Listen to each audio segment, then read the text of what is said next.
It's Fightful's The Hump with Jimmy Van and Sean Ross Sapp. Fightful.com. Yeah.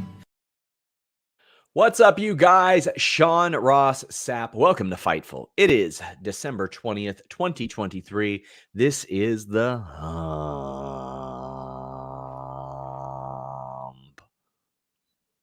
We got Jimmy Van here. Jimmy, thanks for coming to work. yeah, you're welcome, Sean Ross Sapp, because when I'm not here, I'm just sitting around eating bonbons, watching television. So Yeah, that's why I'm thanking you for showing up to work. At least you're finally doing something with your life. Right. I'm finally being productive with my life. That's amazing. I told you this off the air. I had a full circle moment yesterday. Oh, really? Yeah, so it was in 1998. I think some of our listeners are going to know who I'm talking about. It was 1998. I moved to the big city. I was in my early 20s. The first guys that I met that had anything to do with pro wrestling were the guys from Live Audio Wrestling, The Law. And the original hosts were Jeff Merritt, Chris Tidwell, and Donnie Abreu. And Chris Tidwell just brought The Law back. Right now it's on Spotify, and I think it's on Canadian radio. And he hit me up and he said, would you come on and chat with me? And Tid was one of the first guys I met in the business, and I have a lot of respect for him. So we taped an hour yesterday, over an hour. Oh, wow. And I think Spotify, I think it's up this Sunday, I believe. I told you the Conrad Thompson story. Yeah.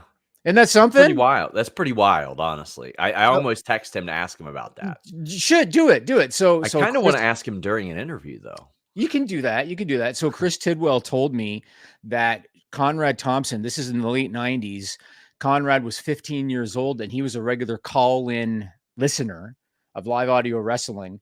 And Chris told me that when the Montreal Screwjob happened, Chris was in Montreal and the internet was not then what it is now. So he said, I didn't know how we were going to get the news out. He called Conrad Thompson, 15-year-old or whatever he was, Conrad Thompson. And Conrad, I guess, helped get it online, what was going on. Wild.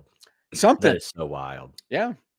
Well, if you guys want more wildness, leave a super chat, leave a humper chat. This is a largely super chat, humper chat driven show. If you're here for the first time and you're saying, well, what the hell are you going to talk about? Well, what you guys want to talk about. That's why we're here. You can leave them at youtube.com/Fightful and humperchats.com. We would greatly appreciate that. We've already got a couple.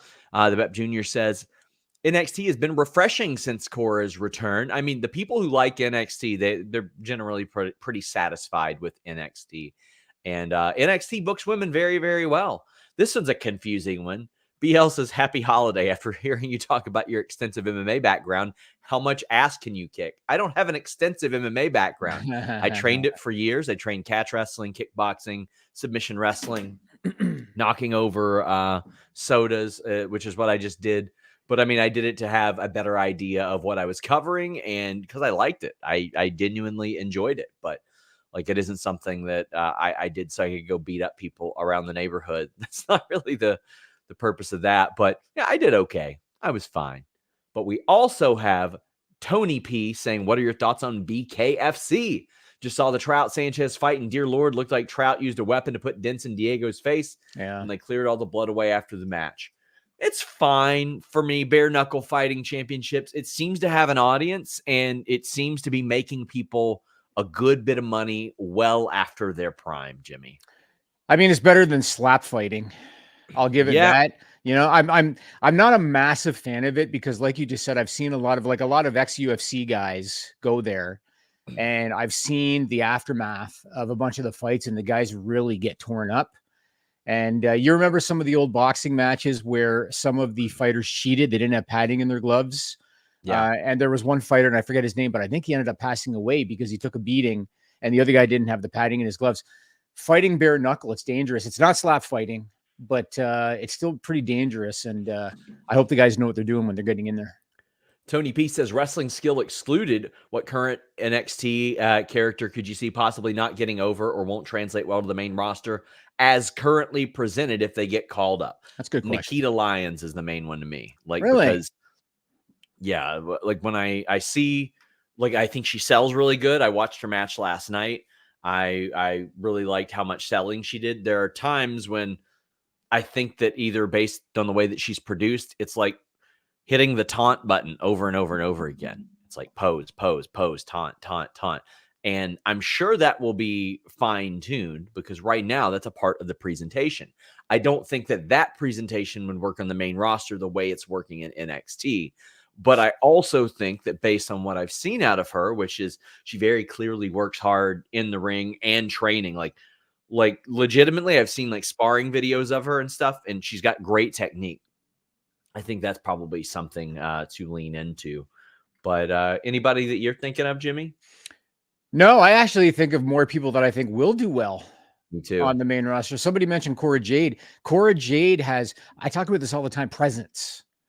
And she's got presence, and she's going to do really, really well. I think JC Jane's going to work out really well. I think JC Jane is going to be one of those people that just fits on the main roster really, really well. Yeah, they have a good crop of people down there. Tony says, you've mentioned before how there are some women don't draw people in AEW who may have Tony's ear. With some of the moves happening in the division and the recent rating increase during their segment, do you think the women can draw voices are winning more with TK? Well, I mean, if you ever watched Grapsody, you know that Will Washington is one of those women can draw voices. And yes, I do think so. But ultimately, it's Tony's call. Tony books the show. Tony decides what's on the show and what's not on the show.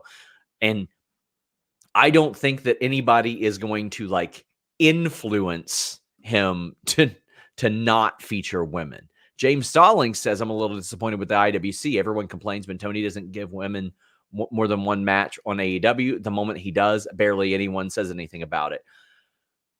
James, listen, I understand what you're saying here, but it's also like you don't deserve a pat on the back for doing something you should have done a long time ago. You don't.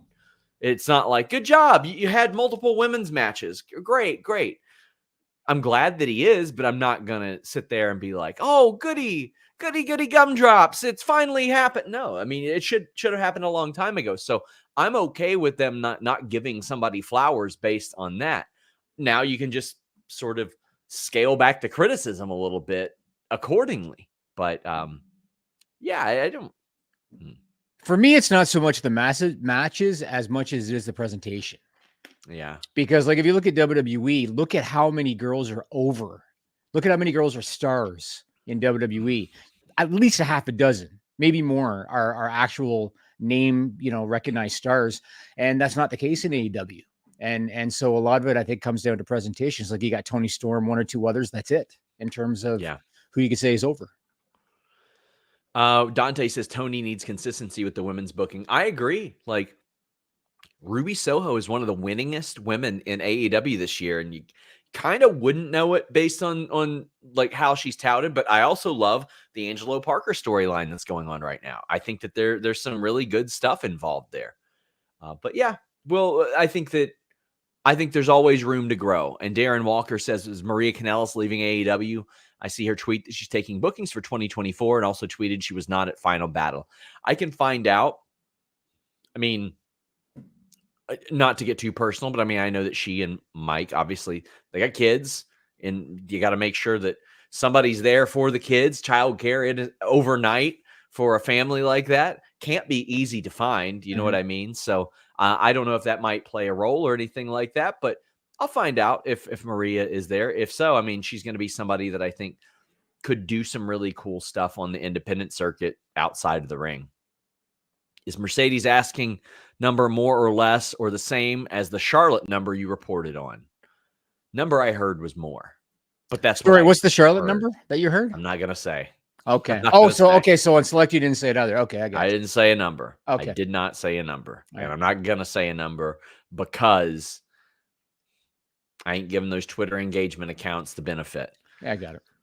Throwback says, haven't done this in a bit on the hump. Merry Christmas. Do you think Braun Breaker could be the person to end Gunther's title reign? No. What are your hopes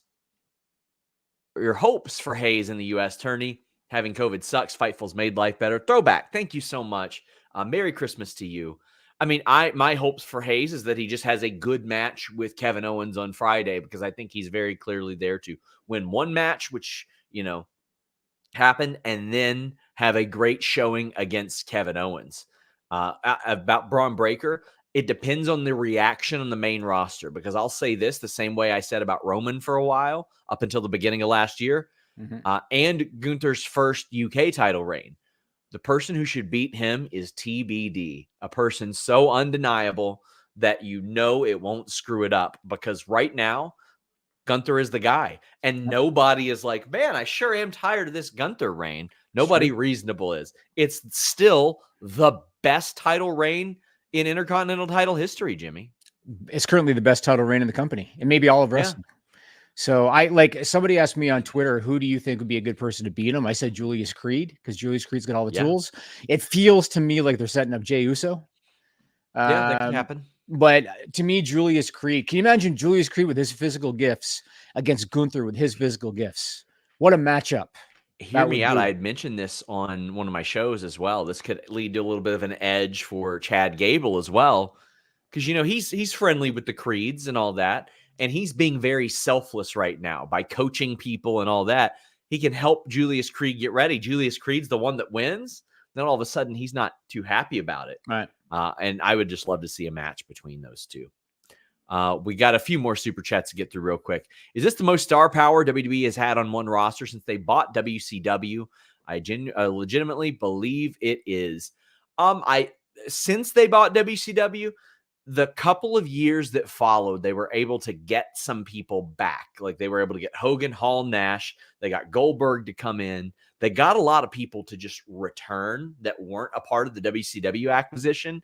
So I feel like that 2002, like if you look at the calendar year of like 2003, they had a lot of star power. They just didn't use it well. You're right. I mean, they also had Rock, Austin, Triple H. Like, oh yeah, they had Jericho you could put in there too. They had a lot of big names back then. But things in WWE are really cooking because, again, like you talked about, the people getting over. Like every week, what's cool to me? Every week, Judgment Day cuts a promo on Raw, and as soon as the mic is in Rhea Ripley's hand in a heel stable, the crowd pops. Yeah, because they know Rhea is something special. Like there's a lot of talent that are over in that company right now. Vin says, is Roman under a long-term deal to continue wrestling on a Brock schedule, or will he go to Hollywood after losing to Cody? I want to see a face reunion of the Bloodline group eventually. He is under a long-term contract with WWE to wrestle. I'm sure there are provisions, like with anybody, where if he takes some time off, they can add time and the like if it's not planned. But he is under a deal. I'll be happy when there's multiple women's matches over multiple weeks. One show was a good start, only a start, but Saturday's Collision was perfect. It was a great show. It was really, really good. They had a squash. They had Rosa return. They had the Tony thing. Then they had the big street fight that got a really, really great reaction. It was a balanced program, and as a result, there are a lot of women that are in your mind on that show that I think it's a very important thing to put forth. Do we know if Punk will be at day one? I feel like they'd be advertising him if he was. I don't know as of yet. If he's not, and he's been on like one Raw the last 5 weeks after that point, I'm like, what is the point here? Like, and I would love to know what kind of deal he's on, if so. My gut tells me he will, because they're really loading up. Like, they're making that a pay-per-view quality show. They're doing that with the SmackDown, the following SmackDown too. It's the New Year's Revolution SmackDown. Right. And it would make sense. Sorry to cut you up, but it would make sense. They finish up Seth and Drew, and then Punk is right there. That makes sense. And this is something that AEW has done for years, and really TNA Impact did for years before that. But Impact did it out of necessity because they couldn't run pay-per-view, so they had to do pay-per-view episodes. But I like it. I like that they're doing that. How set up was the backstage interview with Cora Jade and Punk? It was. It says it seems really genuine and touching, know how far back their history goes. Well, yeah, he's very familiar with her. She showed up at UFC events in Chicago to ask Q&A questions to him. Like, she is a legitimate CM Punk fan. Her reaction was genuine. Even though it was a setup spot, you could tell her reaction, because she for a quick second, she stopped being a heel. You know? Mr. CJ Lilly says, what do you guys think of Ridge Holland's new character? Could this backfire PR-wise with Big E's situation? Any rumblings about Alexa's contract yet? Or is it still an unknown? Hope she comes back to make a statement. Last I had heard, she was contracted through at least 2023. I have yet to learn how pregnancy affects deals. So I don't know if there's a provision in the contract that says, well, if you get pregnant, we can extend your deal. I don't know if that's something that they might just let the talent decide in that situation. I don't know. It's hard to say. I will try to find out. But with Ridge Holland's new character, I did think it was a little weird to play off of the, hey, this guy likely ended Big E's career type of thing. Because, I mean, he is a wonderful guy. And it got him a lot of got him a lot of hate that very clearly bothered him last year. And they were just bringing it back. And thankfully, Fightful's Corey Brennan was on top of it last week and reported that Ilya's injury was not real. Vin says, does WB have any new announcers in the pipeline? Need Vic to move up and KP to go back to a backstage guy again. Not that I've heard. They do have Blake. I don't know what his NXT name is, but Blake Chadwick, who they brought in for Level Up a while back, who's very good. But I think that AEW has some more on-screen people in the works as well. And we are about to get to the WBD stuff, but we got a couple more super chats and Humper chats. No problem. I told Sean off the air, this is going to be a long show today.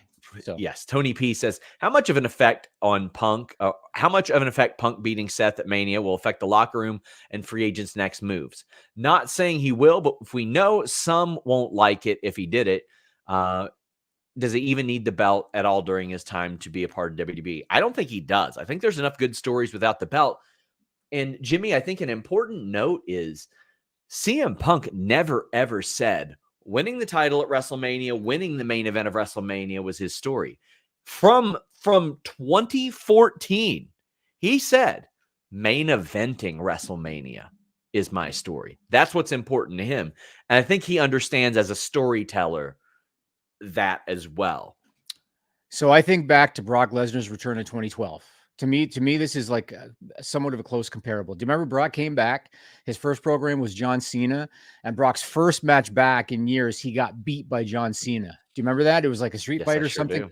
And at the time that happened, I thought, why on earth would they have him lose his first match? And Lance Storm actually had a really good explanation to me. He's brilliant. Lance Storm said, you don't know how long Brock's going to be around, because he didn't like to travel and everything the first time. He said, you don't know how long he's going to be around. So you want to have footage of your guy beating him in case he's out the door tomorrow. And I thought that makes sense to me. Punk is a professional. I think Rollins is going to beat him at WrestleMania. I think Punk has no issue with it at all. And I think that WWE wants to do that, probably to send a message that Punk's playing ball. So I think that's where they're headed. Matthew England said, Meltzer said on Observer Monday that McIntyre signed through Mania. Would this mean he signed an extension? It would mean that he agreed to some sort of extension if he actually was. I don't know that to be true personally, because originally his deal was up before Mania. Crazy 101 says, with the 90-day no-compete clause being up tomorrow, where do you see the free agents going? Has Okada gotten an offer from New Japan, WBD, or these updates? I'll ask about Okada. They know that they're going to be in a fierce battle with Okada. Like, they know that it's going to be pretty heavy. We'll talk about WBD AEW. Go ahead. Do you think that Gunther doing the Rainmaker was completely not coincidental at all? I think there was a little something behind it, knowing how he is. I mean, if you want to tell me a major WrestleMania match, Okada and Gunther is a dream match. All right there. That would be great. As far as free agents, I see maybe Ziggler to AEW, 100%. Shelton to AEW. I think Top Dollar is going to work the indie circuit. You already see him booking GCW. Massey and Mansois, I think they're going to take the indies by storm. I think they're started too. Great. They started too. Yeah. And I saw Cardona talking to CVV, and Ziggler came up. Cardona kind of chuckled and said, he'll be fine. I'd be shocked if he doesn't go to AEW. I mean, he's already backstage. Made for life anyway. Right. Made for life. I mean, he has had like 18 years of main roster money at this point too. Yeah. And not only that, several years of please come back. We don't want you to leave main roster money. So yeah. And Mustafa Ali, I think he pretty much has his pick of the litter, to be honest with you. I think he'll be able to go wherever he wants. Is Elektra Lopez being on main event 3 weeks in a row meaningful? Could she be joining Santos along with Garza and Carrillo?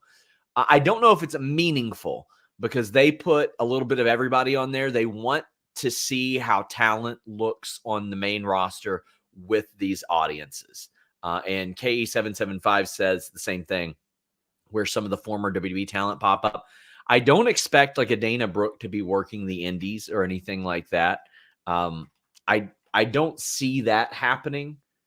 I see that Tenille and Riddick Moss are teasing, like doing some stuff here and there, like some travel stuff and a show. I think that Tenille will get booked here and there as well. I don't think we'll see Quincy Elliott much of anywhere. I don't think we'll see Shanky much of anywhere. Ike Manjiro will probably get some bookings here and there. Matt Riddle will get indie bookings, and he's working MLW. I think that's pretty well where he's going to go. I think he'll probably end up in Impact or MLW, and probably doing OnlyFans and a lot. I'm not joking. I think I know. He's teasing fighting again too next year. Make some money doing that too. Mm-hmm. I don't think he'll be like a high ticket free agent or anything like that. K775 says, hey, Sean, do you think Becky is confident WWE will take care of her? I was surprised how definitive she was about staying in WWE. I think you all should read the quote again, because this is something I had to get on one of our own writers about. She said she would retire in WWE. She didn't say she was going to stay in WWE. She was very particular, and she's a very smart woman. She is one of the most brilliant people in wrestling, and she's very, very smart about her wording too. Will retire in WWE. I think of all the, I'm sorry, I was going to say, I think of all the agents that are coming due, with all due respect to all of them, I think she's the one that I would try the hardest to retain. Exactly. Yeah. I would do that. And how many, I'm not saying this will be the situation. Not saying this will be the situation. But how many athletes do you see that go spend their careers elsewhere and they come back for one final year or sign a one-day contract to retire with WWE? I think Chris Jericho will come back to WWE after his deal and do like a day with WWE or something like that. So, you think Bryan Danielson's going to want one more Mania? Probably. Probably. So? Yeah. But Jimmy, after this break, we are going to be talking about WBD, or WW. I'm tired of all the acronyms. I'm tired of it. I don't like them. But listen, NordVPN is going to make sure that wherever these shows land, you're going to be covered. There is no product that we have promoted more on Fightful that I use while I'm awake than NordVPN.com/Fightful. You guys have probably seen me anchored to my desk an awful lot for quite a while, and I've always got NordVPN on all my devices. That's because that's what NordVPN.com/Fightful allows. You get the fastest VPN in the world on all your devices, on all your operating systems. It is so beneficial to have that versatility. Here at home, I put it on my router just in case, and I put it on my phone, laptop, desktop, PC, and smart TV. That allows you to get all the benefits: the online threat protection, the ability to change your virtual location with just one click, the ability to use that NordPass password manager, the file encryption tool, all that good stuff on everything. Also, you can subscribe to all those overseas services I'm telling you all about, all with 24/7 tech support and a 30-day money-back guarantee on top of an already amazing deal. Protect yourself on all your devices with NordVPN.com/Fightful. Guys, check it out, NordVPN.com/Fightful. So happy to continue working with them into 2024. A quick plug today on FightfulSelect.com. We got a bunch of stuff over the next 2 days. QT Marshall AEW update. We have an update on the Ilya Dragunov situation. We have the list goes on immediately following this show. But on Thursday, we're doing a different type of Q&A, because there aren't new WWE shows this Friday. There's a tape show, and then obviously Raw is going to be preempted Monday. So I asked you all to name some wrestlers, some people in media that I've had some experiences with, and I tell you guys some interesting stories about them.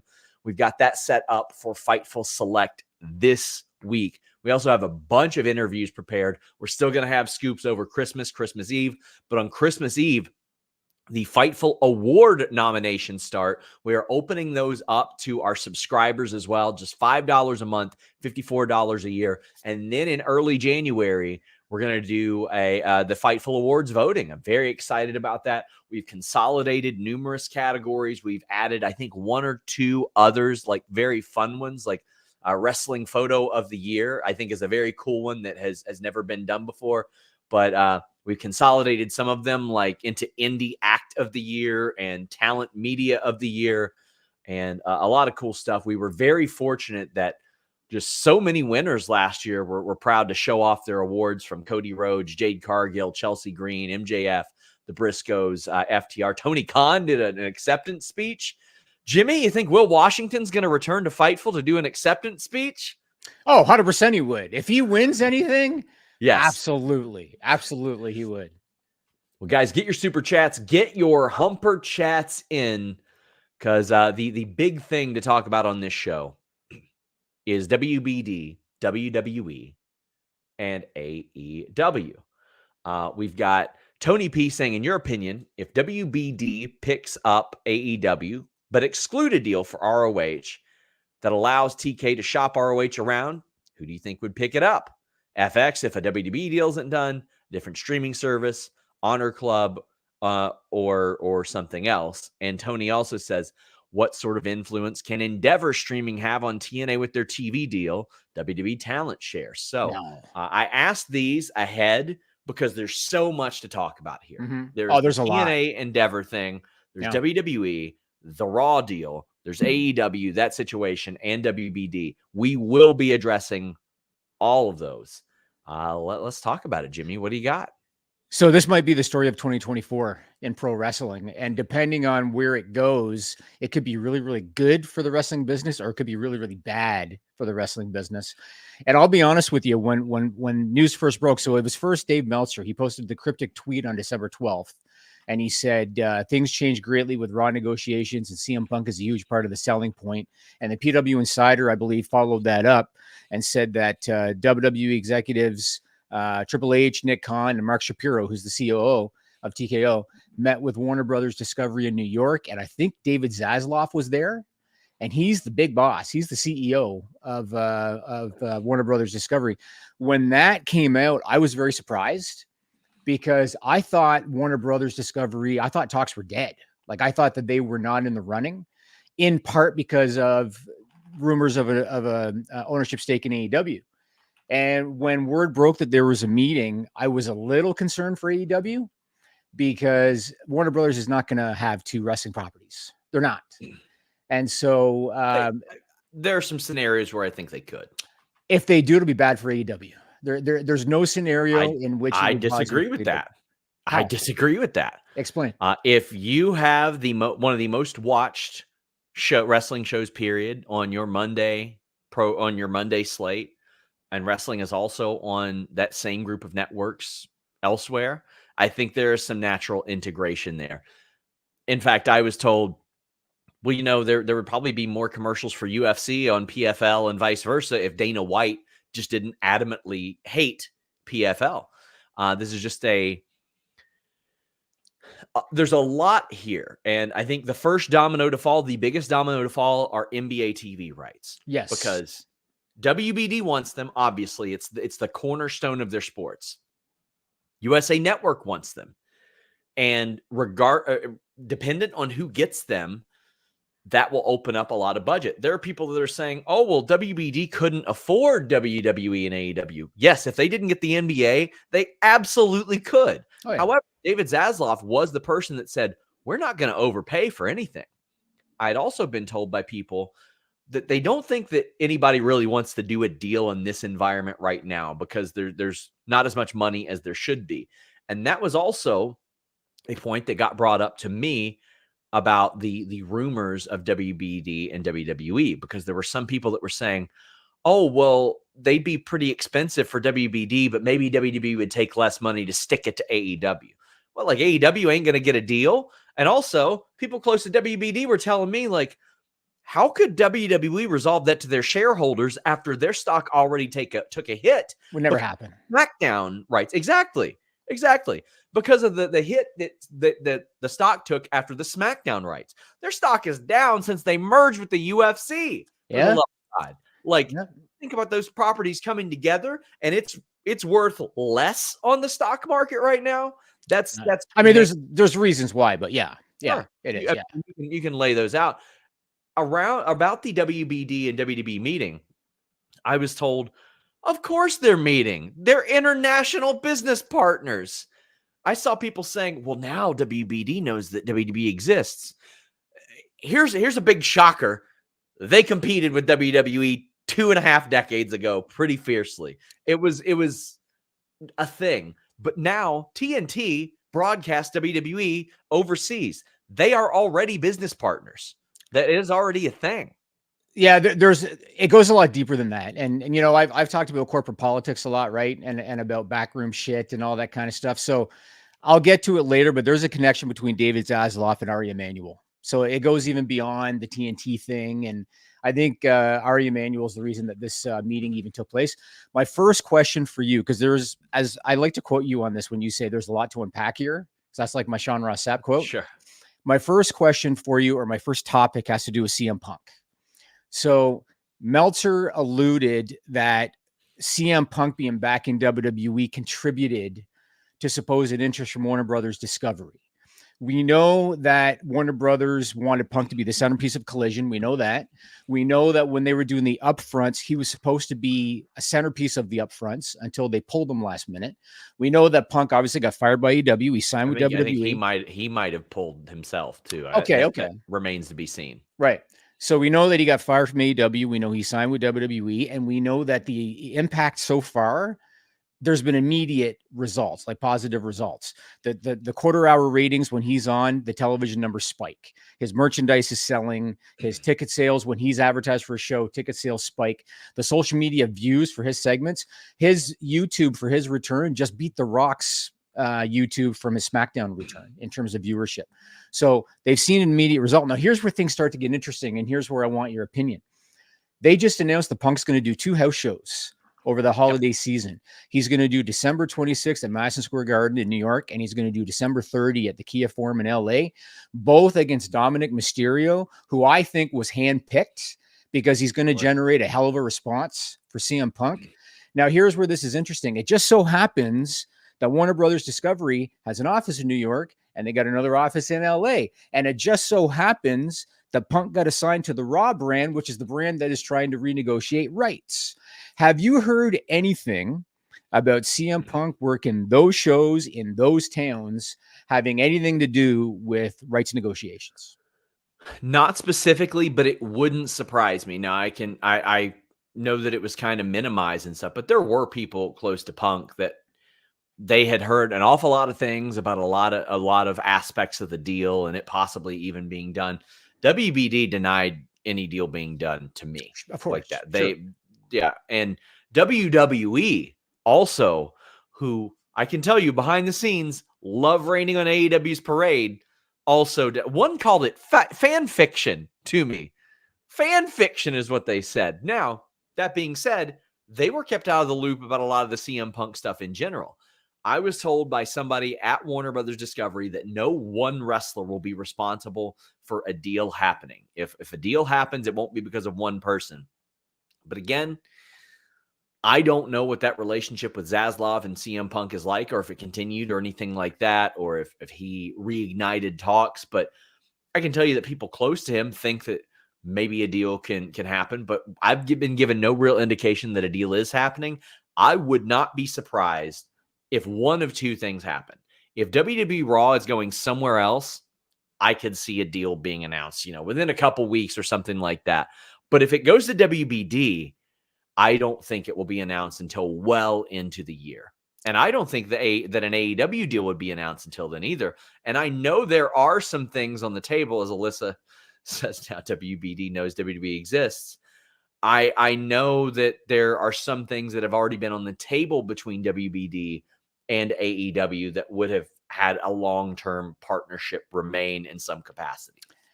All right. So I want to get deep into the AEW side. So Eric Bischoff, he's someone that you and I have talked about. He's somebody I have a lot of respect for. And he does a weekly podcast with our friend John Alba called Strictly Business. And on the latest episode, they tackled this topic. And Eric, I thought, made a lot of good points. I don't agree with his prediction, but he made a lot of good points. And I want to talk about it because there's a lot of misinformation and people don't understand necessarily how everything works, in this world. Yeah. So number one, a lot of people said, well, why wouldn't Warner Brothers re-sign AEW when Dynamite is oftentimes number one on Wednesday nights in the key demo? I've talked about this before. I think it comes down to price. I think it comes down to what is AEW's ask going to be and what is Warner Brothers' perceived value of AEW going to be. And one thing that Bischoff talked about was ad sales. And he knows a hell of a lot more about TV than I do and has much more experience. And he's probably got connections and he's probably heard stuff I haven't heard. But he talked about ad sales. He said, whether you get good ratings or not, if the ad buyers aren't interested, it doesn't matter. And he said that WWE is infinitely more commercially viable than AEW because of the AEW product, the blood and the language and the internet smart content. And plus WWE, obviously they've got the recognized brand that AEW doesn't have. To add to that, WWE SmackDown just left Fox, and Lachlan Murdoch, who's the CEO of Fox, he said on an earnings call that SmackDown wasn't hitting the ad numbers to make the return on that investment be above where they wanted it to be. And you got to remember, SmackDown was oftentimes number one on Friday on all of television in the key demo. And so the first thing for people saying, well, Dynamite is oftentimes number one on Wednesday, so of course they'll re-sign. Fox didn't re-sign SmackDown. So price is going to be the first thing that they're going to have to figure out. I want to ask you a question related to the commercially viable thing, and I want to get your opinion. This popped into my head the other day. So you know how over the last several months, the AEW product had started to change to the point that the core fan base was saying that they were losing their identity. They were doing more promo segments. They were doing more angles. They were doing a bit less wrestling. Ratings were dropping and live houses were dropping. And there was this noticeable downward trend, right? Do you think that was done intentionally because Tony Khan knew that Warner Brothers is having issues selling the show? Because he knows a lot more than we do. So do you think that he intentionally thought, I have to make a shift with the content because Warner Brothers is struggling to sell the show? And do you think that had anything to do with it at all? I don't necessarily. I think it's a reflection of their audience. And Cool Kyler actually says, or actually New Lac City says, happy holidays. Wanted to say I look forward to all your streams. You guys are the best wrestling outlet. Jimmy, AEW ticket sales have slowly been improving. What has been the difference? So you mentioned how things had changed there. They just trademarked a new thing that's like Get the Feeling, which is a reference to restore the feeling, right? Yeah. I think maybe that's a hint like, okay, we realize what we got to do again. Like, obviously, they're going to have some elements of sports entertainment. It's always going to happen. But I think that they also realize, especially with Continental Classic and stuff like that, they need to go back to their core. It's okay to sell a wrestling show to your core audience. That's who's paying for your show. So, I don't think that it was a thing like that. I mean, the one thing you got to understand in this world, like I've dealt with partners, clients a lot, and the more business that you do, the more you talk to them. When things are going really well, you hear from them less. When things aren't going quite as well, you hear from them all the time. Yeah. And so I question if maybe the ad revenue was a bit of a problem and they were getting on Tony a bit. And if he shifted the content as a result, I don't know. This is just me spitballing, but it's something that Bischoff brought up. The next thing I want to talk about is the minority stake thing, about the rumors that Warner Brothers has a minority stake. And a lot of people claim that. So I before you get to that, there's a lot of people that claim that they've heard that, they know that. And Orlando Arrego says, any word on if AEW is checking in other networks? Hopefully they are in case. I don't know if they're even able to yet. I don't know what the terms of their deal is about doing that. But the rumor is that they have that. Now, years ago, Jimmy, it was reported that Spike wanted that with TNA and that Dixie said no, which, if true, one of the all-time worst decisions in wrestling, as it turned out. Negotiating. But, yeah. Because she should have absolutely given 100% a piece of the company to them. Oh, a piece of the company. You're talking about a piece of the company. Okay. Yeah. Okay. Well, in this case, one thing that Eric Bischoff said, and he's not wrong, he said, even if Warner Brothers has a stake in AEW, in television, if you're not growing, you're dying. And he said, if the financials are as ugly as he thinks they are, Warner Brothers would eat that investment and move on. I don't disagree with that because you know this. I've invested in businesses that didn't work out. and I would just let them go and eat the investment cost. So I don't disagree with that. One other added wrinkle to this is when AEW signed in 2019, when they signed the first deal, they signed it with Warner Media. They didn't sign it with Warner Brothers Discovery. David Zaslav, who's the CEO, he had nothing to do with that. He inherited that deal because he became the CEO in 2021. And so it's almost like the AOL Time Warner WCW thing, where Time Warner had WCW. They did the merger with AOL. AOL didn't have the relationship, or, you know, they inherited They have picked WCW. up options, though. They have picked up options on AEW under Zaslav. Sure. And I'm not suggesting that this means that they're not going to resign. I'm just saying that this is something people have to keep in mind, because I see videos online, fan videos, and a lot of them say, well, they're going to resign because they have a stake. And that's just not necessarily the case. Now, all of that being said, though, there's a key difference between what happened with Fox and SmackDown and where AEW is with Warner Brothers Discovery. And this is something, with all respect to Eric Bischoff, this is something that he missed. The ad model is shifting. It's going more towards streaming and digital, and it has been. And when I say digital, I mean websites and social media and YouTube and all of that. Fox had no option to try to make their investment more viable, because there was no way they could sweeten the deal. They couldn't get the streaming because Peacock had it. They couldn't get Raw because USA had it. They couldn't get next day rights because Hulu had it. In the case of AEW, they've got all their eggs in the Warner Brothers basket. And that's not necessarily a good thing, and I'll get to that later.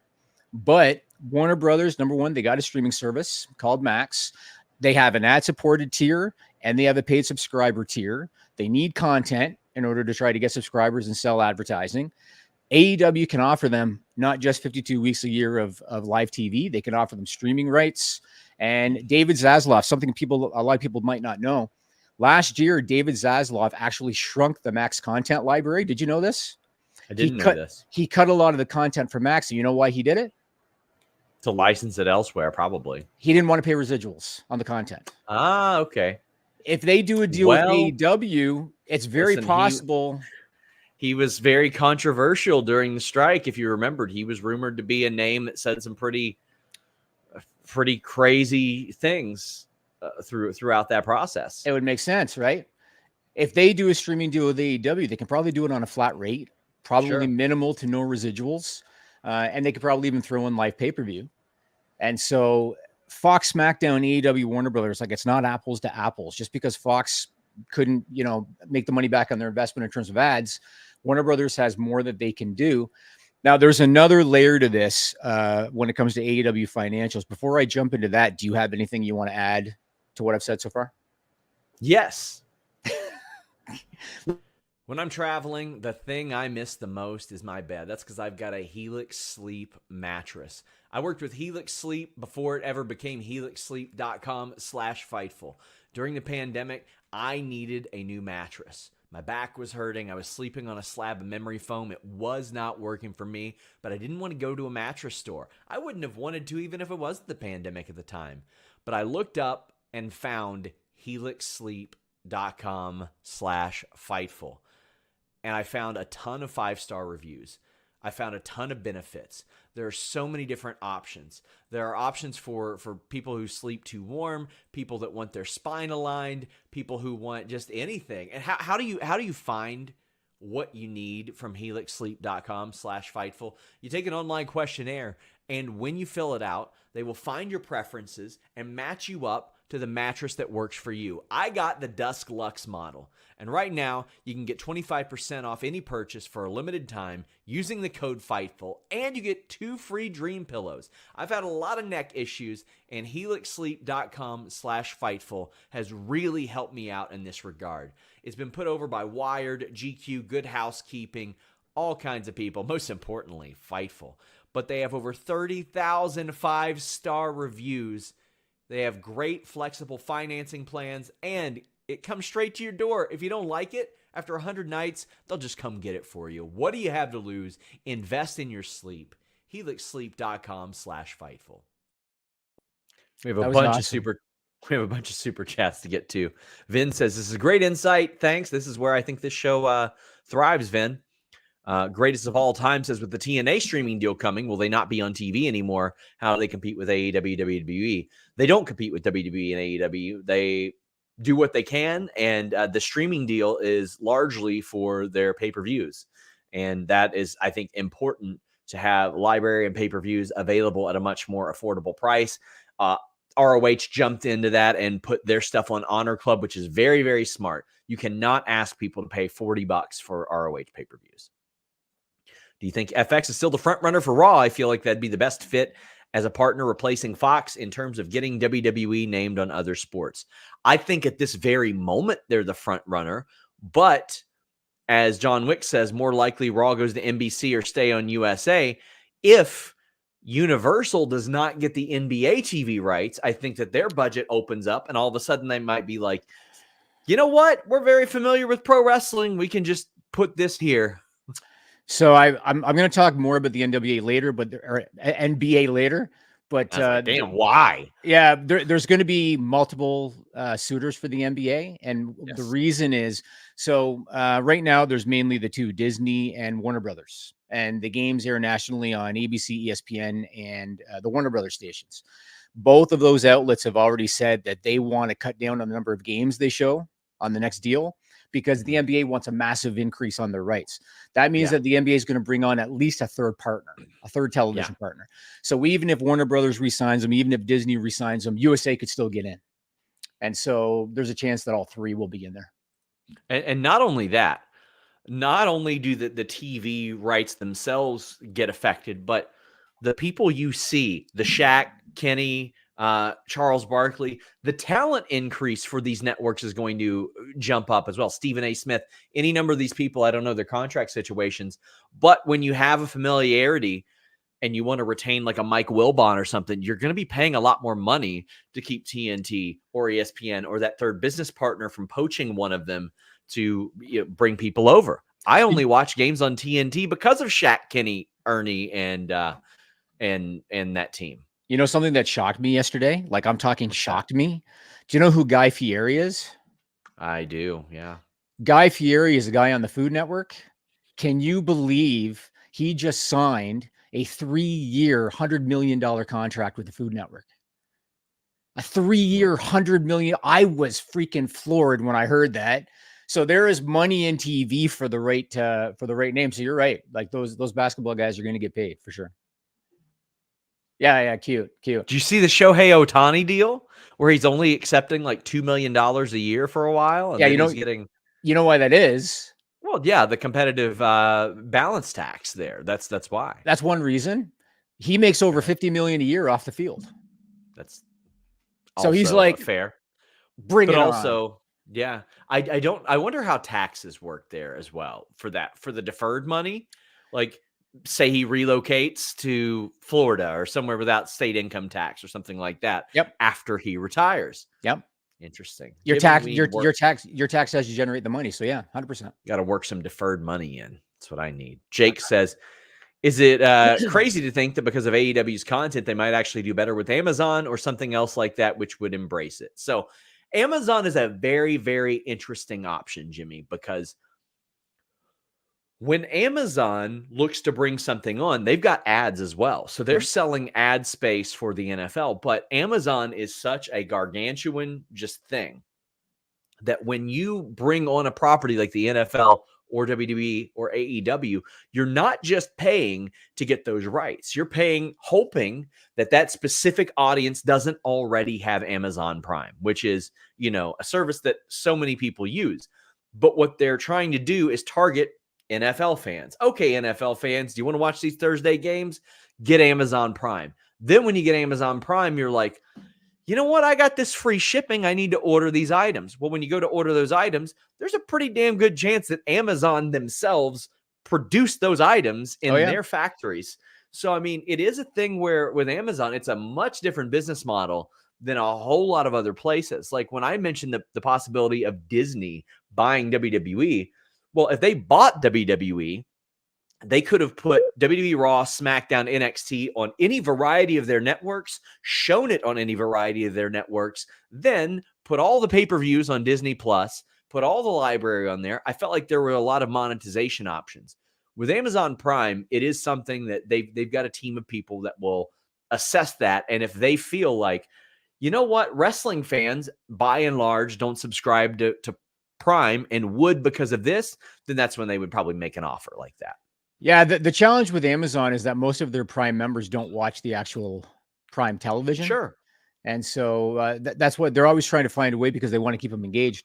I want to talk AEW numbers because to me, again, not to beat a dead horse, but it's going to come down to what AEW is willing to take, I think, on a price. So Yeah. Brandon Thurston of WrestleNomics, he did a financial estimate for 2023 of AEW. Did you see this? These estimates that I he have did? not seen it yet. So he calculated that AEW, and this is all, obviously AEW is a private company. This is not public. This is just what he kind of calculated based on what he knows. He said that AEW generated 154 million in revenue for 2023 with 188 million in costs for a net loss of 34 million. He said that AEW is not a sustainable business unless it gets a sufficient media deal from Warner Brothers, which I don't think is much different than WWE, really. If WWE didn't get rights for Raw and SmackDown, where would they be? It's similar. Now, here's the thing. Brandon estimates that AEW is going to need at least 140 million a year on a new deal. And he's talking, I think, presumably television. So like Dynamite and Collision and Rampage. Only Warner Brothers knows how they're doing with the ad revenue because that's not public. So I don't know how they're doing in terms of selling AEW content. Would AEW consider, I should say, would Warner Brothers, would they consider paying 150 million a year for Dynamite, Collision, Rampage, and streaming? Would they consider that to be worthwhile? And if AEW says, we'll throw in pay-per-view too. So Brandon said that they generated 19.5 million over 2023 over 8 shows. So that's over 2 million a show that AEW generated in revenue. Would AEW be willing to throw them 12 pay-per-views a year for an additional 20 million a year? So now AEW is getting 170 million a year all in. I mean, they already wanted the schedule increased and they got that. So I think that it is a negotiating chip for AEW, and they're probably looking at it and saying, well, if you want more, pay us for more. And this is a thing I feel like we have to bring up every time because, there are people that say, oh, well, they lost so-and-so millions a year or whatever. Listen, again, they are a privately owned company. They deem what they consider a success. If Tony Khan wants to blow any certain amount of money he wants and consider it a success, well, guess what? It is for him. If he wants to make any particular amount of money and deem what they consider that success threshold, that's the benefit of the private ownership.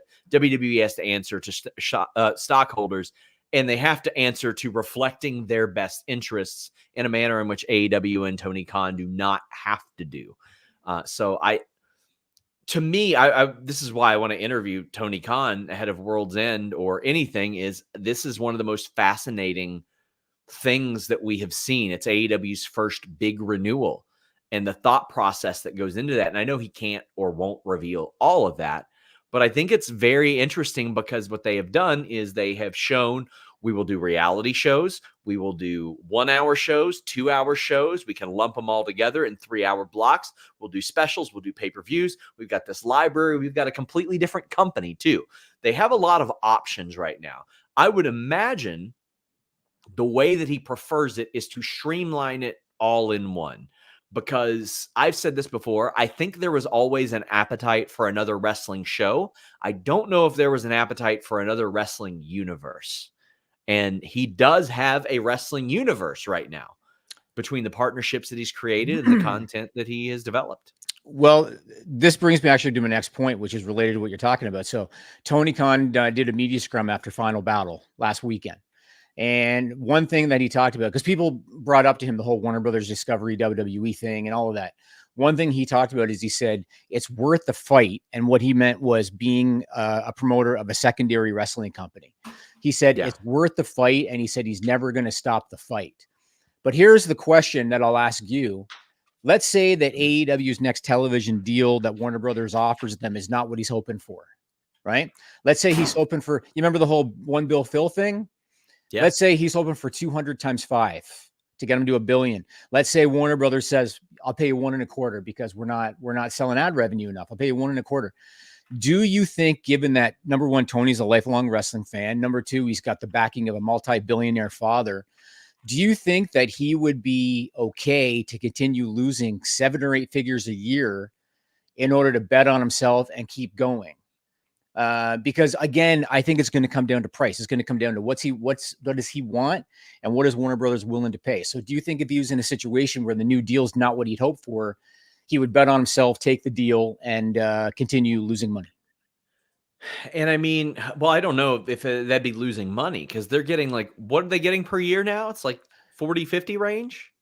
Yeah, I don't know the all in. Brandon had it. I just know that they did 154 in total revenue, but that included everything. That Sure. was, But I think the again, reported number was like that it got extended from I think they ended up making like 60 to 70. If they get 125, I think they'll be profitable. Like I think that they'll Brandon be says there. they need 140. He said they need 140. 140 a year. Okay. Yeah. I trust his analysis there. Well, then at that point, you look at a lot of the streamlining methods, and I do think you probably take that and you can create new revenue streams that way. But that's tough. I don't think they would take that. No, I think they would require like 150 a year at least. Personally. Yeah, I don't know. And that's just a hunch. Yep. It's going to be an interesting thing. Okay, well, I talked about earlier how AEW having all their eggs in the Warner Brothers basket's not necessarily the greatest thing, and I want to talk about that. So back to Eric Bischoff, he has a saying. He likes to say, "Opportunities are a gift," and Eric believes that Tony Khan squandered an opportunity by not locking down Warner Brothers a year ago and letting things get to where they are now. I don't know if that was an option. Well, that's just it. And I was just going to say, like, I don't know how negotiations have been.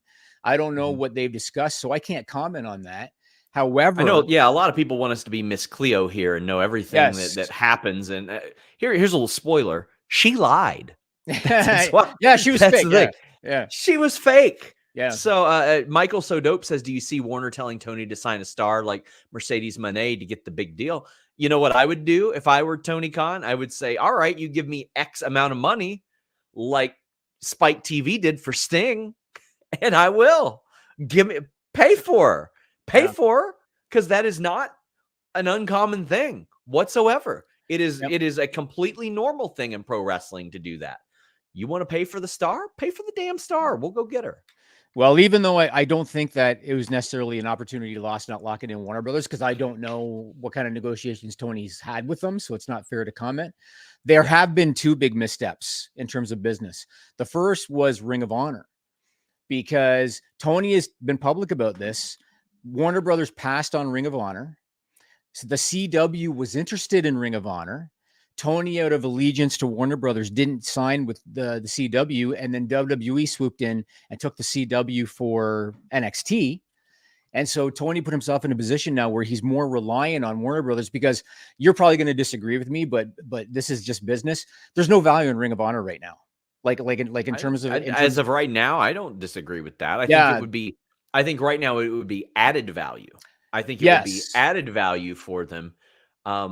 And before ROH became property of AEW, it was very interesting the way that things operated because they were owned by Sinclair Broadcast Network. Right. So Sinclair Broadcast Network was interested in growing the brand, and they had a very unique approach. They would obviously put it on all of their networks, but also they provided ROH the ability to do something that no other program did. They said, well, we own the company, therefore we own the website. We're just going to put it up on our website because we are the ones broadcasting it. We don't have an issue with it. So they would also put it on their website. So they would market it terribly because nobody knew that it was on their website for free. But literally everybody had the ability to watch ROH TV. That isn't the case anymore. It's behind a paywall. So I think it is added value for a bundle right now. Yeah, I don't think anyone's going to give him flat money for Ring of Honor. And if I could tell Tony Khan anything when I see him do these scrums, he's always talking about Ring of Honor and AEW. And, we can bundle in Ring of Honor. I would love to tell him, stop talking about Ring of Honor, because the television distributors don't give a shit about Ring of Honor. What you got to do is you have to offer it as a freebie, kind of like what you're talking about. Offer it as a freebie, and it might only be a streaming only exclusive. That might be what he's doing, though. Like that could be him reminding people. We do have some super chats, humper chats we got to get to before we head over to the list goes on shortly. on Fightful Select. Apollo Crews is a wonderful guy. Why the long absence? Just a creative thing. He's been on Main Event a couple of times, but he's well liked there, but they have just booked him terribly. KE775 says, I know you mentioned WWE were going to be aggressive with free agents after the new year. Well, I said that they're going to resume talks with some free agents after the new year.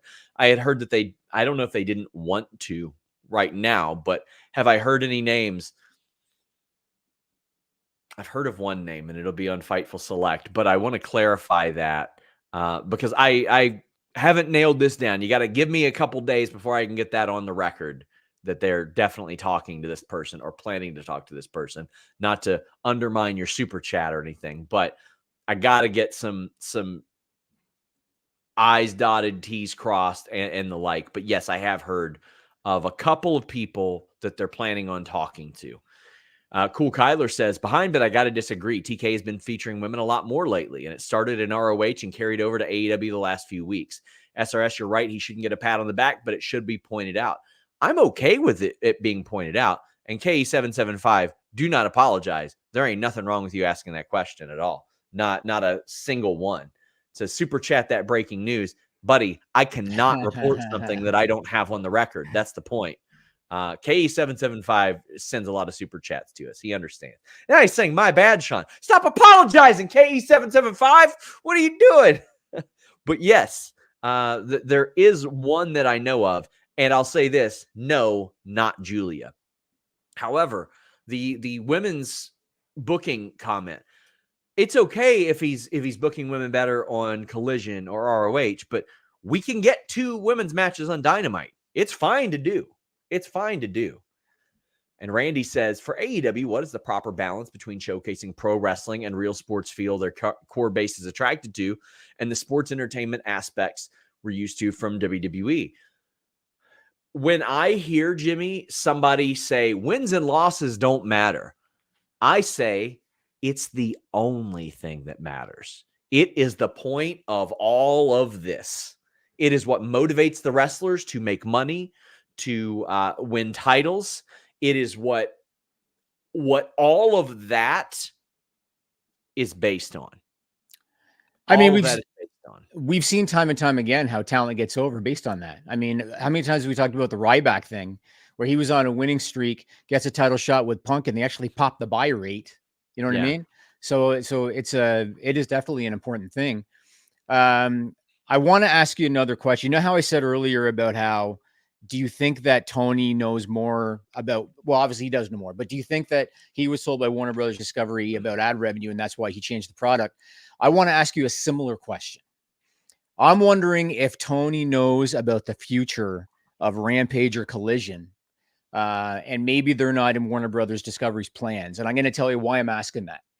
So last Friday night, they had Rampage like they always do on TNT, right?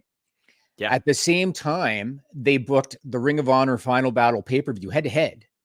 And so they basically booked the pay-per-view on Honor Club, which Warner Brothers has nothing to do with, head-to-head against their own show, against their television partner. And on the surface, that sounds ludicrous. Like that would be like NXT having a pay-per-view Friday night against SmackDown. But I'm wondering if that was done because maybe Tony, because Rampage, obviously, let's be frank, Rampage has not done well. Collision has not done well. If Warner Brothers is having trouble selling AEW, I bet they're really having trouble selling those 2 shows. Do you think maybe Tony knows that, Rampage, there's problems with it, and so he cared less about booking the pay-per-view against it? Or do you think it was just somehow coincidence? Because why would you book the entity that you don't have money on? I think if he could have avoided it, he would have. I think that, first off, you don't know how a lot of the NFL schedule is going to work as well, because they could flex games to Saturday and things like that. Because a lot of the NFL schedule was TBD for a couple of weeks through here, and I think his was one of them. So I don't know if that was something that played a factor. But Jimmy, we got some pretty big news that just broke. What's that? Xavier says they meant the Warner and Paramount news that just dropped. And Broadway Joe says, news just broke that Warner and Paramount had a meeting about a merger. Oh, interesting. How could that impact things? Well, it could impact things significantly. Paramount is another company that is very, very aware of how wrestling works, how MMA works, how a lot of that works, Jimmy, that would be big. What's funny, Sean, is years ago there were all these predictions that eventually all the world's going to have is Google, Apple, and Amazon because everything's going to merge. And it sure as hell sounds like that's where we're headed. But I haven't heard anything about it, and I'll reserve my judgment, I guess, until I'm able to read about it. But if there is a merger, I mean, obviously that's going to lead to cost cuts. But at the same time, content is king. You know what I mean? Like they need content to compete. And so I don't know how it'll necessarily affect things, but I'll wait. And not only that, if they do merge, it's going to be a long time before it's completed. Yeah. It's not like it's completed tomorrow. So new deals for WWE for sure, and probably for AEW would probably be known before then, I think. But yeah, interesting. So it's interesting. Crazy 101 says, could Tony buy the Lucha Underground TNA tape library? I think the Lucha Underground library would be very beneficial for him. TNA, if you that would go with the company. You would just buy the company because the tape library is one of the most valuable things they have. Here's a bit of news that I broke on Monday, Jimmy. Mm-hmm. I reached out to Era Lucha about personally buying their tape library. How many tapes did they do? A couple. Denise was on one of them. I knew that. Yeah, I knew that. Yeah. But there was actual good stuff. And I always got a response from Era Lucha when I would email them back because we sarcastically invested in them years ago, right? Yep. I did it for the mask and the t-shirt. Yeah. Yeah. And for the banter. Yeah, that's what we did it as a podcast bit. And I got to say, so far it's paid off. So far, we have gotten more Era Lucha content than any other site. But I looked at a lot of the matches that were there, and one of our writers went to those tapings, and they were good. But they announced like last year that they would just be doing an animated thing. Yes, I heard. Right. Is that going forward? Probably not. Okay. Probably not. Right. Yep. But this footage is 5 or 6 years old now. But they got like James Storm, Sammy Guevara, Hurricane, Penta, Rey Mysterio, John Hennigan, like Thunder Rosa, Ricky Starks. There's some good talent on these. Mm-hmm. And I was like, okay, listen, if they're not going to use it, I'll see if they would sell it. And maybe for almost nothing, maybe for something. Maybe we release like a match a week on behind the paywall or something like that. But I was like, you know what? There are some good matches there that I think should be seen. And I think it's pretty clear that after 6 or 7 years, they're not going to be anywhere. So at least make a little bit of money off of it. I think you would have been better off not. I think you would have been better off not just saying that publicly, because now I don't give a shit. Anybody listening to this might be like, "I'm going to go in and outbid Sean." But there was no bid. I reached out to them. They didn't reach back out to me. Right. But I was like, you know what? Maybe this could be fun. It could be a select edition. I'm always looking to give people more for a very low price that they already pay to begin with. Yeah. The guy's too busy selling CBD pills. Well, there you go. And I'm just sitting there like, man, there would be some cool stuff that we could run as a result of that. Era Lucha, Jason Brown, get back to me. Just don't quote me some crazy price because I'll tell you to take a walk. Yeah, he might. Probably would. I want to talk about.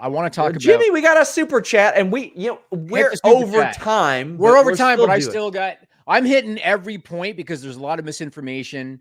So I'm hitting every point on the show. But go ahead. Can you say the free agent is a man or a woman? Yes, it's a woman. I thought you were going to say yes and then just leave it at that. No. Yes. Real question. When do you sleep when it comes to your reports?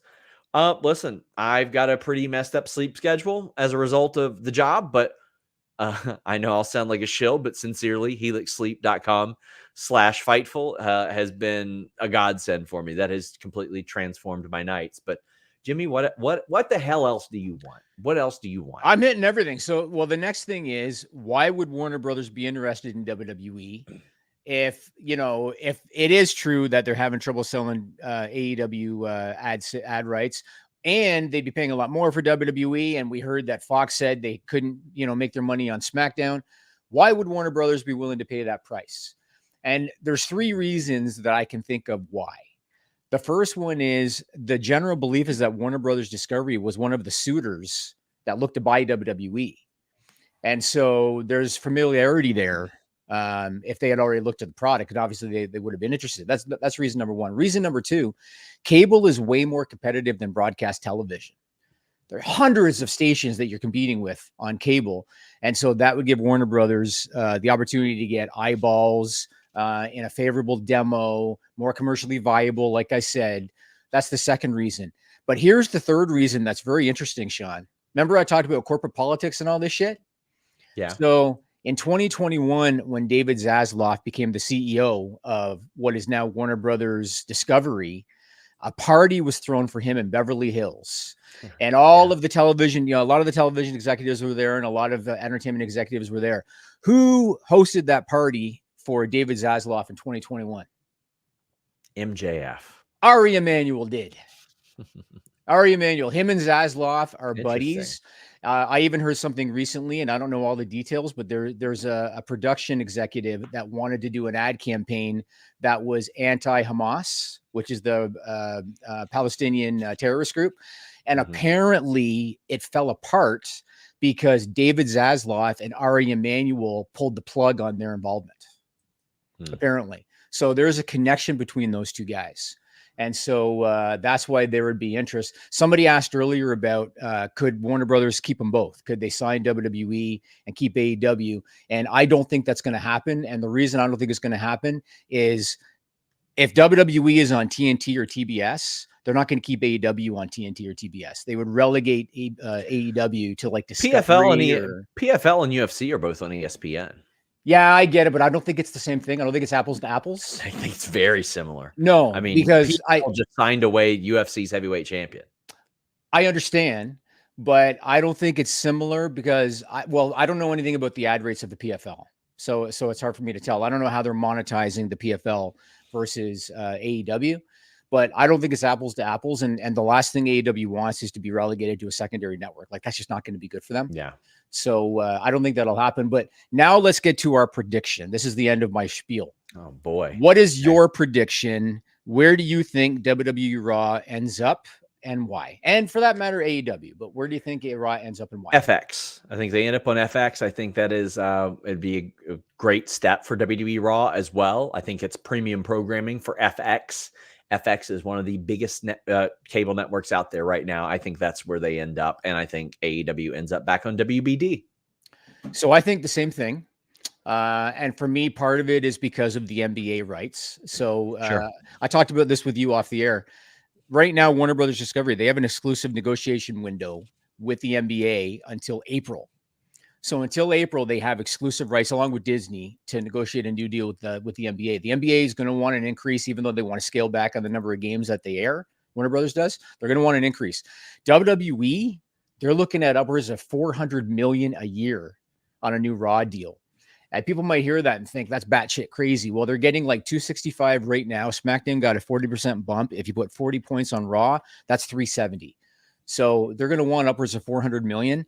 I don't see Warner Brothers, especially when they've been cutting costs since the merger, earmarking billions for the NBA and Raw. And Eric, one thing Eric Bischoff said on his podcast is he said, well, the executives aren't going to sit there waiting. They're not going to sit there twiddling their thumbs, hoping to get the NBA. If they can get Raw, they're going to get Raw. Maybe that's true. But I think unless Warner Brothers already knows, because they might already know about the NBA. Unless they already know that they're out on the NBA, I just don't see them sign them both. I don't see it. And AEW, I get the ad revenue thing. I get it. And if you can't sell the show, you can't sell the show. I get it. But if you can get Dynamite, and maybe Raw and Collision don't survive a new deal, maybe. But if you can get Dynamite, if you can get streaming, if you can even add live pay-per-view to it, and you can get it for less than half what you'd have to pay Raw, I don't know why you wouldn't do that deal. And so that's what I think is going to happen. So we'll see. Speaking of doing deals, guys, if you want to sponsor the upcoming Fightful Awards, that is available now. You can reach out to myself, Kate, or Fightful on Twitter. You can sponsor the show in total or individual categories. We have very flexible things there. Whether you want to promote your Twitter, a brand, a company, anything like that, we got you covered. Das says Axios reporting a possible merger of WBD and Paramount. Interesting timing, to say the least. They're reporting that there was a meeting to discuss it. Big difference. Jimmy and I have had meetings or talks or inquiries about acquiring other properties. Doesn't mean it happened. Glassdoor Gamer says Thurston's report was missing tax write-offs and other fundamentals that as a CFA I couldn't get past. Any thoughts on that? No, because I'm not a CFA. So I am. Oh, are Is that you what I really? am? Good for you. Am I the Chick-fil-A of Fightful? That's cute. That's cute. All I can do is kind of take Brandon's numbers at face value. And even before his report, remember like months ago, I told you I didn't think AEW was profitable. And then he basically backed it up. So I don't believe they are profitable, whether they lost 34 million or 25 million, whatever it was, they're not profitable yet. King Rezi says, who do you think the big TNA signing will be? Nobody that I've talked to there knows who it is. Now, I want to clarify something. A lot of people are claiming that Scott D'Amore said the biggest signing. He didn't say that. He said a big signing. So, that being said, I think that it could be like a Ziggler or a Mustafa Ali or something like that. Right. Maybe Ziggler. Nakajima. I could see Ziggler. Yeah, I could see Ziggler. Yeah. Does he have the rights to the name? No. Okay. No, he'd be Nick Nemeth. Yeah. Guys, FightfulSelect.com. Heading over there for the list goes on. I doubt Jimmy's going to be joining me because we went to 417 here. So yeah.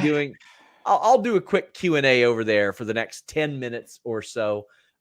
Join us over there. Jimmy, anything you want to say to the people before? I just want to say Merry Christmas and Happy Holidays. I can't believe it's that time of year already. It goes by quick. The older you get, the faster it comes. You notice that, Sean? Yeah. So Merry Christmas, Happy Holidays to everybody. Hope everybody's safe and healthy. And you too, Sean. Happy Holidays to your family. He didn't mean me before until he goes, yeah, you too. Well, I talked to you. You as well, I guess. I talk to, I talk to these guys once a week. I talk to you more than that. So, but oh my gosh, guys, this week, check out our interviews with Eric Academia. She is an 18-year-old wrestler that you're going to be seeing a lot of over the future years. Like I fully believe that 10 years from now, we're going to be talking about her doing some really big matches. We've got Cresta, her first interview ever with Gringo Loco on Thursday. Saturday, Grapsody interviewing Leo Rush. And next Tuesday, Deonna Purrazzo, perhaps her last interview before she becomes a free agent. We talk all about that. You can get early access to those on Tier 2 of FightfulSelect.com. Until next time, guys, we're out.